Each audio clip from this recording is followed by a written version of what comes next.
परमेश्वर ने अपनी बड़ी करुणा में होकर हमें अभी तक संभाला, इसलिए प्रभु का धन्यवाद हो। बहुत सारे प्रार्थना के विषय बताए जाते हैं हर सप्ताह। मेरा आपसे आग्रह है कि सिर्फ जो प्रार्थना करते हैं वही नोट ना करें, परंतु सभी लोग नोट करें और याद रखें। और जब आप अपनी व्यक्तिगत प्रार्थनाओं को करते हैं उस समय पर भी उन विषयों को प्रार्थना में स्मरण रखें। प्रभु हमारी सहायता करे। आज हम एक विषय के ऊपर अध्ययन करने जा रहे हैं जो कि एक बहुत ही महत्वपूर्ण विषय है, एक बहुत ही महत्वपूर्ण शिक्षा है, और वो है बपतिस्मा। प्रभु यीशु मसीह पर विश्वास करने वाले व्यक्ति के जीवन का एक बहुत ही प्रारंभिक एक निर्णय है। उद्धार के निर्णय के बाद का एक बहुत ही महत्वपूर्ण निर्णय उसके बपतिस्मा का निर्णय होता है। और बपतिस्मा क्या है, उसे क्यों लेना है, इसका क्या महत्व है, उसके क्या मायने हैं, इन सारी चीजों को हम देखने वाले हैं। तो हम प्रार्थना पूर्वक बैठे और परमेश्वर अपने वचन के द्वारा हमारी सहायता करें, हमसे बातचीत करें, ये मेरी प्रार्थना है। हम इससे पहले के अध्ययन में जाएं, प्रारंभिक रूप से हम कुछ पदों को हम पढ़ेंगे, जिससे हम देखने की कोशिश करेंगे कि बपतिस्मा आखिर है क्या। बपतिस्मा जो शब्द है, बैप्टिज्म, अंग्रेजी में बैप्टिज्म कहते हैं, ये यूनानी भाषा के बैप्टाइजो नाम के शब्द से निकला है, और जिसका अर्थ है डुबा देना, इमर्स करना, डुबाना, ये है इसका अर्थ। तो प्रभु यीशु मसीह ने इसकी आज्ञा दी, अपने शिष्यों को दी। मत्ती रचित सुसमाचार उसके 28वें अध्याय में हम उस आज्ञा को पाते हैं, जहां पर प्रभु यीशु मसीह ने अपने शिष्यों को कहा कि तुम सारे जगत में जाओ और लोगों को मेरे चेले बनाओ, पिता, पुत्र और पवित्र आत्मा के नाम से बपतिस्मा दो। जो बातें मैंने तुम्हें सिखाई उन्हें मानना, उन्हें सिखाओ, और जगत के अंत तक मैं तुम्हारे साथ हूँ। तो प्रभु यीशु मसीह की उस आज्ञा में भी बपतिस्मा एक बहुत ही महत्वपूर्ण आज्ञा के रूप में बताई गई है। तो हम प्रेरितों के काम 2 अध्याय निकाल लें, 2 अध्याय और उसके 41वें पद को हम पढ़ेंगे। प्रेरितों के काम की पुस्तक 2 अध्याय और उसका 41वां पद, कोई उसे पढ़ लें। अतः जिन्होंने उसका वचन ग्रहण किया उन्होंने बपतिस्मा लिया, और उसी दिन 3000 मनुष्यों के लगभग उसमें मिल गए। धन्यवाद पंकज भाई। हम इस विषय का अध्ययन क्यों कर रहे हैं? 2 कारण हैं। पहली बात तो ये है कि हमारे इस समूह में कुछ लोग हो सकते हैं जिन्होंने प्रभु यीशु मसीह पर विश्वास तो किया है, परंतु जिन्होंने अभी तक बपतिस्मा नहीं लिया है। तो उनके लिए ये अध्ययन सहायक हो समझने के लिए कि बपतिस्मा क्या है, इसका महत्व क्या है और उसे लेने की जरूरत क्यों है, ये सब बातें वे समझ सकें। और दूसरा कारण यह है कि जिन्होंने बपतिस्मा लिया है वे खुद भी उसके महत्व को समझ सकें और दूसरों को बपतिस्मा के विषय में सिखाने के लिए भी इक्विप करने के लिए या तैयार करने के लिए ये अध्ययन जो है लिया जा रहा है। तो मेरा आपसे आग्रह है कि आप सभी अपने अपने नोटबुक लें, अपने पेन को निकालें और हम लिखें, और लिखेंगे तो आप बाद में किसी और की भी मदद कर सकते हैं। आप में से जितनों ने अभी तक बपतिस्मा नहीं लिया है वे भी लिखें, ताकि आपके लिए ये सारी चीजें जो है स्पष्ट रूप से समझने के लिए सहायक हो। प्रभु हमारी सहायता करे। यहाँ पर हम पढ़ते हैं, अतः जिन्होंने उसका वचन ग्रहण किया उन्होंने बपतिस्मा लिया, और उसी दिन 3000 मनुष्यों के लगभग उनमें मिल गए। यहाँ पर 2 अध्याय में पवित्र आत्मा के उतरने के विषय में और पतरस के सुसमाचार प्रचार के उस घटना को हम देख सकते हैं। 2 अध्याय के 14वें पद से लेकर आगे के पदों में हम देखते हैं कि किस तरह से पतरस प्रभु यीशु मसीह के सुसमाचार को वहां पर एकत्रित, यरूशलेम में एकत्रित, उत्सव का समय था, एक बहुत बड़े त्योहार का समय था जिसे पेंतिकोस्त का त्योहार कहा जाता है।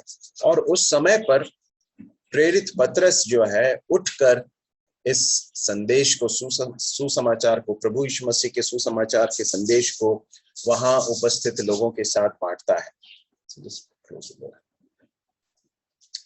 और हम इस बात को भी देख सकते हैं, इसके पृष्ठभूमि में जाएं तो पतरस प्रभु यीशु मसीह के क्रूस पर चढ़ाए जाने के बाद हम देखते हैं कि बहुत डरा हुआ था। क्रूस जब उनको गिरफ्तार करके ले गए थे जो सैनिक, उस समय पर भी बहुत डरा हुआ था। और उसके बाद जब मृत्यु हो गई, कब्र में रख दिया गया, हम देखते हैं कि ये सारे शिष्य बहुत डरे हुए थे। और विशेषकर पतरस के विषय में हम देख सकते हैं कि उसने 3 बार प्रभु का इनकार भी किया, इतना डरा हुआ था वो। और उससे इस तरह के एक व्यवहार की अपेक्षा रखना बहुत ही विरोधाभासी बात होगी कि किस तरह से एक व्यक्ति जो इतना डरपोक है, वो सारे लोगों के सामने, और वो भी कहां पर, यरूशलेम में, उसी स्थान पर जहां पर प्रभु यीशु मसीह को उस कलवरी के उस क्रूस पर टांगा गया था, बहुत बेरहमी से उनको मारा गया और उनकी मृत्यु जहां पर हुई, उसी स्थान पर खड़े होकर, उसी यरूशलेम में उन लोगों के सामने, उन फरीसियों, शास्त्रियों और यहूदी जो आराधनालय के जो प्रधान लोग हैं उनके सामने, और पूरी संभावना है कि रोमी सैनिक भी होंगे, उन सारे लोगों के सामने बड़े हियाव के साथ, बड़ी हिम्मत के साथ लिखा है कि ऊंचे शब्द से उसने कहा, हे यहूदियों और हे यरूशलेम के सब रहने वालों। और उसके बाद वो प्रभु यीशु मसीह के सुसमाचार को उनके साथ बांटता है। तो इतना बड़ा एक परिवर्तन किस तरह से आया? इस परिवर्तन का कारण हम देख सकते हैं कि प्रभु यीशु मसीह का पुनरुत्थान उसने देखा कि वास्तव में प्रभु यीशु मसीह मृतकों में से जी उठे। तो पुनरुत्थान एक ऐसी घटना थी जिसने इन शिष्यों को पूरी रीति से बदल कर रख दिया। और दूसरा कारण हम पढ़ते हैं, प्रभु यीशु मसीह ने इनसे कहा था कि तुम यरूशलेम में इंतजार करना, और जब पवित्र आत्मा तुम पर आएगा तो तुम सामर्थ पाओगे, और तुम यरूशलेम में, यहूदिया में, सामरिया में और जगत के अंत तक मेरे गवाह ठहरोगे। तो उसी प्रतिज्ञा के पूरे होने के रूप में हम देखते हैं कि पवित्र आत्मा उन पर उतरा, और पवित्र आत्मा के सामर्थ के द्वारा पतरस और अन्य प्रेरितों ने बड़े हिम्मत के साथ, सामर्थ के साथ प्रभु यीशु मसीह की गवाही दी। और उस गवाही के फलस्वरूप हम देखते हैं 41वें पद में हमने देखा था, जिन्होंने उसका वचन ग्रहण किया। तो यहाँ पर हम देखते हैं कि जब इस संदेश को दिया जा रहा था, जब संदेश ये लोग सुन रहे थे, तो 37वें पद में लिखा है, तब सुनने वालों के हृदय छिद गए और वे पतरस और शेष प्रेरितों से पूछने लगे, हे भाइयों, हम क्या करें? पतरस ने इस भाग में इस बात को बताया कि तुमने जिस मसीह को क्रूस पर चढ़ाया था वो तुम्हारा मसीह है, वो परमेश्वर है और वो न्यायाधीश है। तुमने उसे, जो जीवन का दाता है, उसे तुमने क्रूस पर चढ़ा डाला, परंतु ये सब परमेश्वर की मनसा के अनुसार हुआ, ताकि तुम उस पर विश्वास करके उद्धार पाओ। तो जब इस उद्धार के सुसमाचार को प्रेरित पतरस ने जोर से, बड़ी हिम्मत के साथ वहां पर घोषणा की, तो लोगों के हृदय छिद गए, उनके अंदर एक कार्य हुआ, उनके अंदर पवित्र आत्मा के द्वारा इस बात का बोध आया कि उन्होंने गलत किया, उन्होंने पाप किया है। न सिर्फ यीशु मसीह को क्रूस पर चढ़ाकर, परंतु वे खुद भी पापी हैं, उनके पापों के कारण यीशु मसीह को क्रूस पर चढ़ाया गया, इस बात का बोध उनको हुआ। और जब ये बोध हुआ तो उनके मुंह से एक प्रश्न निकला, लिखा है, हे भाइयों, हम क्या करें? उद्धार जो है किसी भी व्यक्ति के अंदर, किसी भी व्यक्ति के अंदर, व्यक्ति के जीवन में उद्धार कब होता है? वो तब होता है जब पवित्र आत्मा उस व्यक्ति को उसके पाप का बोध कराता है, जब हमें इस बात का अंदाजा हो जाता है कि मैं पापी, मैंने पाप किया है, मैं परमेश्वर की महिमा से रहित हूं, मैंने परमेश्वर को दुखित किया, मैं नरक के लायक हूं। इस बात का एक बड़ा बोध पवित्र आत्मा हमारे हृदय के अंदर लाता है, और हमें ये समझ में आता है कि हमारे पापों के कारण प्रभु यीशु मसीह कलवरी के क्रूस पर मारे गए, गाड़े गए और फिर तीसरे दिन जी उठे। जब उस सच्चाई पर हम अपने हृदय से विश्वास करके, अपने मुंह से अंगीकार करके प्रभु को अपने जीवन में अपने उद्धारकर्ता और प्रभु होकर मान लेते हैं, तो क्या होता है? हमारे जीवन का एक नया अध्याय आरंभ हो जाता है। हमारा जीवन, हमारा आत्मिक जीवन आरंभ होता है, हमें उद्धार मिलता है।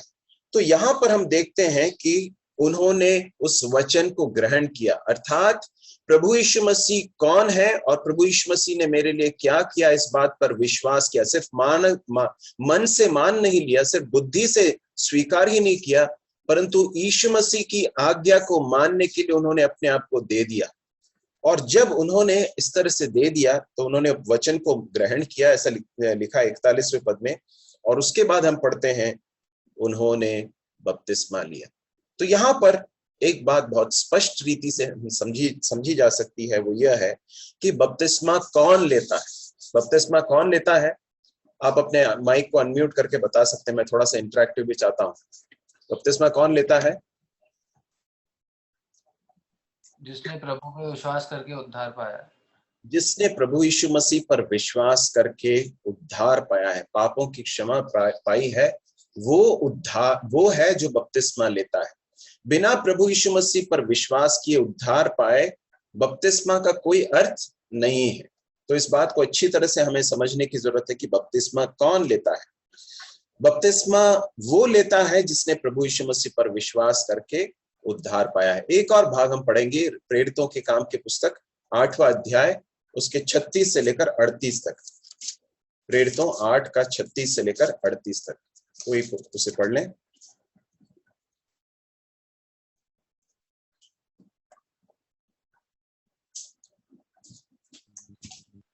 मार्ग में चलते चलते वे किसी जगह जल की जगह पहुंचे। तब खोजे ने कहा, देख यहाँ जल है, अब मुझे बपतिस्मा लेने में क्या रोक है? फिलिप्पुस ने कहा, यदि तू सारे मन से विश्वास करता है तो ले सकता है। उसने उत्तर दिया, मैं विश्वास करता हूँ कि यीशु मसीह परमेश्वर का पुत्र है।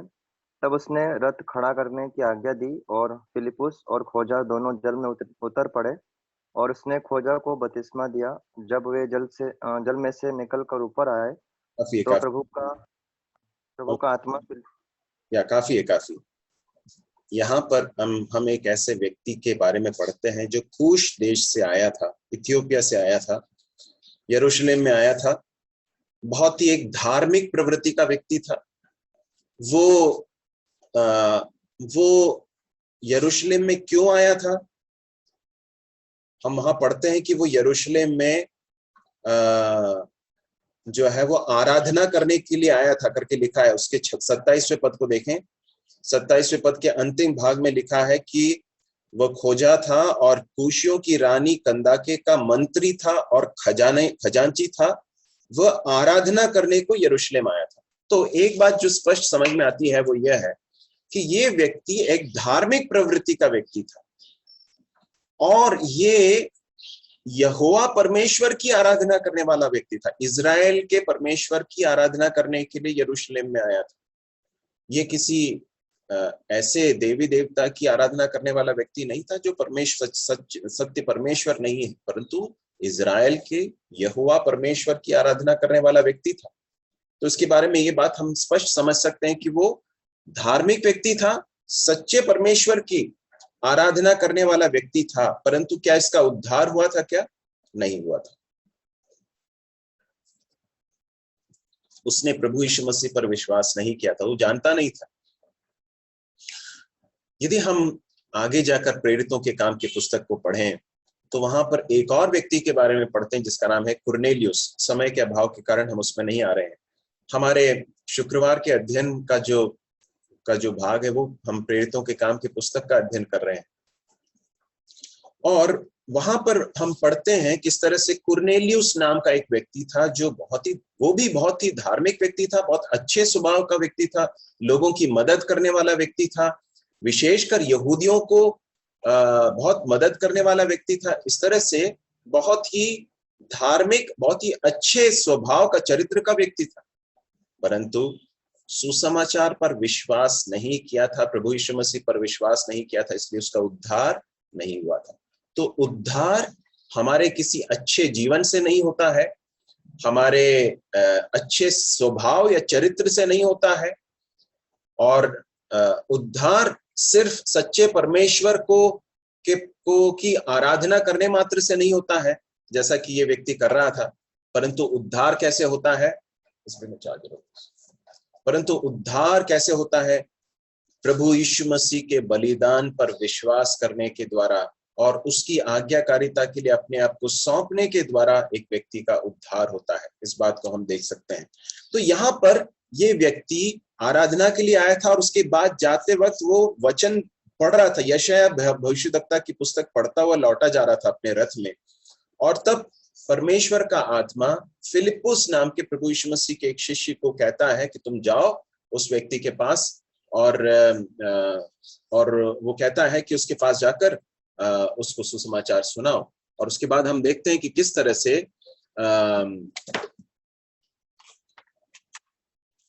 हम देख सकते हैं कि किस तरह से वो व्यक्ति सुसमाचार सुनता है, फिलिप्पुस उसको सुसमाचार सुनाता है, और सुसमाचार सुनने के पश्चात हम देखते हैं कि किस तरह से आगे जाकर वो एक जल के स्थान पर पहुंचते हैं। उस मार्ग में चलते चलते किसी जल के स्थान पर पहुंचते हैं, तो वो खोजा पूछता है कि देख यहाँ जल है, अब मुझे बपतिस्मा लेने में क्या रोक है। तो बपतिस्मा के विषय में जरूर फिलिप्पुस ने इस व्यक्ति को बताया होगा, इस व्यक्ति को, खोजे को बताया होगा, इसीलिए तो खोजा पूछता है कि मुझे बपतिस्मा लेने में कोई रोक है क्या। तो मैं आपको बताना ही चाहता हूं कि प्रभु यीशु मसीह के सुसमाचार को जब सुनाया जाता है तो उसमें यह भी बताया जाता है कि प्रभु यीशु मसीह पर विश्वास करना है, और उसके ऊपर विश्वास करने के बाहरी प्रमाण के रूप में एक व्यक्ति बपतिस्मा लेकर प्रभु की आज्ञा मानने के लिए अपने आप को सौंपता है। और जब इस बात को उसने सुना होगा तो ये उसके मन में चल रहा था, और जब जल के स्थान पर पहुंचा तो पूछता है कि मुझे बपतिस्मा लेने में क्या रोक है। तो क्या होता है, फिलिप्पुस बोलता है, 37वें पद को देखें, 8 के 37 को। फिलिप्पुस ने कहा, यदि तू सारे मन से विश्वास करता है, यदि तू सारे मन से विश्वास करता है तो ले सकता है। उसने उत्तर दिया, मैं विश्वास करता हूं कि यीशु मसीह परमेश्वर का पुत्र है। तब उसने रथ खड़ा करने की आज्ञा दी और फिलिप्पुस और खोजा दोनों जल में उतर पड़े और उसने खोजा को बपतिस्मा दिया। तो यहाँ पर हम देखते हैं कि बपतिस्मा लेने की शर्त क्या है। बपतिस्मा कौन ले सकता है? बपतिस्मा वो लेता है जिसने प्रभु यीशु मसीह पर विश्वास किया है, जिसका उद्धार हुआ है, जिसे इस बात का बोध हुआ है कि वो पापी है, और वो प्रभु यीशु मसीह को अपने मन से और अपने हृदय से, अपने मुंह से अंगीकार करने के लिए, विश्वास करने के लिए तैयार है। उस व्यक्ति का बपतिस्मा होता है। और एक व्यक्ति जो बपतिस्मा लेता है उसे बपतिस्मा देने वाला एक व्यक्ति भी होता है। वहां पर देखते हैं कि फिलिप्पुस उस खोजे को बपतिस्मा देता, दोनों जल में उतर पड़े और वो बपतिस्मा दी। बपतिस्मा मतलब क्या होता है? पानी के अंदर एक व्यक्ति को डुबाया जाता है और उठा लिया जाता है। जैसे हम पानी में डुबकी लगाते हैं वैसे डुबकी लगाई जाती है, और वो एक बहुत महत्वपूर्ण सच्चाई का एक प्रतीक है। तो यहाँ पर हमें इस बात को अच्छी तरह से समझना है कि बपतिस्मा वो ले सकता है जिसका वास्तव में उद्धार हुआ है, जिसने अपने संपूर्ण मन से प्रभु यीशु मसीह पर विश्वास करके अपने उद्धारकर्ता प्रभु के रूप में स्वीकार किया है। ये है पहली बात। दूसरी बात यह है कि बपतिस्मा जो है ये हमारी एक सार्वजनिक गवाही भी है प्रभु यीशु मसीह के साथ हमारे संबंध के। प्रभु यीशु मसीह हमारे जीवन में क्या मायने रखते, कौन है हमारे लिए प्रभु यीशु मसीह, इस बात का सार्वजनिक रूप से एक तरह का एक ऐलान है। बपतिस्मा क्यों लेना है? हम देखें मत्ती रचित सुसमाचार उसके 28वें अध्याय में आ जाएं और उसके 19 और 20वें पद को पढ़ेंगे। मत्ती रचित सुसमाचार 28वां अध्याय 19 और 20। कोई पढ़ लें उसे।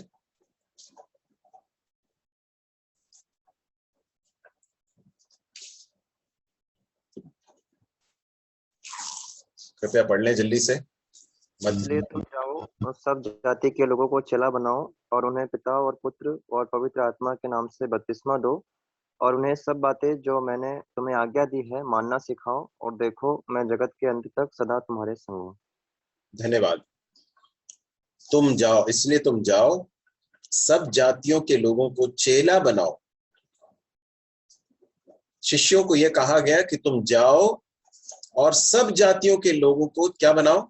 चेला बनाओ। चेला बनाना मतलब शिष्य बनाना, और शिष्य बनाने के लिए क्या करना है? सुसमाचार सुनाना है, और सुसमाचार पर विश्वास करने वाले व्यक्ति को क्या करना है? पिता और पुत्र और पवित्र आत्मा के नाम से बपतिस्मा दो। तो ये जो आज्ञा है, ये जो बात कही गई है, ये प्रभु यीशु मसीह की एक आज्ञा है जो सभी शिष्यों को मानना है। यदि हम ये कहते हैं कि मैंने प्रभु यीशु मसीह पर विश्वास किया है, तो उसका पहला प्रमाण क्या है, या उसका मैं खुद अपने जीवन से किस तरह से उसका सबूत देता हूं? मैं उसकी आज्ञाओं को मानने के लिए तैयार रहूंगा। यदि मैं आज्ञा मानने के लिए तैयार नहीं, तो ये मेरे शिष्यता के ऊपर, मेरे चेले होने के ऊपर बहुत बड़ा एक प्रश्न चिन्ह है। यदि मैं प्रभु यीशु मसीह पर विश्वास करता हूं, तो मैं बपतिस्मा लेकर आज्ञाकारिता के जीवन के लिए अपने आप को देता हूं। विश्वास करने का अर्थ ही क्या है? आज्ञा मानना है। हमने कल फ्राइडे को भी इस बात को देखा था, शुक्रवार को। प्रेरितों के काम के पुस्तक को आप देखेंगे तो बार बार इस बात को देख सकते हैं कि जिन्होंने वचन को मान लिया, जिन्होंने आज्ञा मानी, जिन्होंने वचन ग्रहण किया, इस तरह से सब देखते हैं। तो विश्वास करना अर्थात आज्ञा मानना। तो प्रभु यीशु मसीह के आज्ञाओं में से बहुत सारी आज्ञाएं हैं। उसमें सबसे पहली आज्ञा के रूप में हम ये देख सकते हैं कि हम प्रभु यीशु मसीह पर विश्वास करते हैं, तो बपतिस्मा में प्रभु यीशु मसीह की आज्ञा को मानने के लिए हम सर्वप्रथम अपने आप को देते हैं। यहाँ लिखा है कि पिता, पुत्र और पवित्र आत्मा के नाम से बपतिस्मा दो। तो बपतिस्मा किसे लेना है, हमने इस बात को देखा है। क्यों लेना है, हमने इस बात को देखा कि क्योंकि वो प्रभु यीशु मसीह की आज्ञा है, हमें हमारे शिष्य होने का प्रमाण है, आज्ञाकारिता में हमारा प्रमाण है। और फिर हम इस बात को देखते हैं कि पिता, पुत्र और पवित्र आत्मा के नाम से बपतिस्मा दिया जाता है। यहाँ पर भी हम त्रिएक परमेश्वर को देख सकते हैं, जहां पर परमेश्वर ने अपने वचन में अपने आप को त्रिएक परमेश्वर के रूप में, पिता, पुत्र और पवित्र आत्मा के रूप में प्रकट किया है। और बपतिस्मा भी इसी तरह से, इसी नाम से दिया जाता है। पिता और पुत्र और पवित्र आत्मा के नाम से बपतिस्मा दिया जाता है। देखिए 20वें पद को भी ध्यान से देखें, क्या लिखा है वहां पर। और उन्हें सब बातें जो मैंने तुम्हें आज्ञा दी है मानना सिखाओ। तो शिष्यता का जीवन